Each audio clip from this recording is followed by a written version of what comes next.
ගිය සඳුදා මම සාකච්ඡා 3කට සම්බන්ධ වුණා. கடந்த திங்கட்கிழமை சர்வதேச பிரதிநிதிகளுடன் 3 கலந்துரையாடல்களில் பங்கேற்றோம். பொதுநலவாய அமைப்பில் 56 நாடுகள் இருக்கின்றன. இரண்டாவது கலந்துரையாடலும் நடைபெற்றது. இதுவரையில் இலங்கை அரசாங்கத்துடன் இணைந்து அவர்கள் பணியாற்றியதில்லை.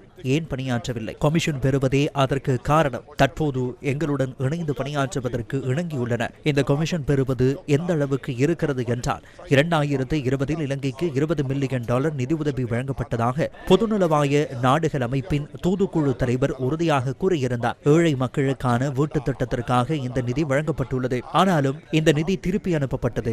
ஏன் அனுப்பப்பட்டது? கமிஷன் பெறுவதே காரணம். 25% கமிஷன் கேட்கின்றார்கள். யார்? கப்புட்டுக்கா? இவ்வாறு பல உதாரணங்களை கூற முடியும். இவர்கள் கமிஷன் பெறுகின்றார்கள் என்பது எங்களுக்கு தெரியும். ஆனாலும் எந்த அளவுக்கு இவர்கள் ஈடுபடுகின்றார்கள் என்பதை இந்த இடத்திற்கு வந்த பின்னர் நாம் அறிந்து கொண்டோம். அந்த நாட்டை தான் நாங்கள் மாற்றுகின்றோம். எதிர்காலத்தில் அதற்கான பலன் கிடைக்கும்.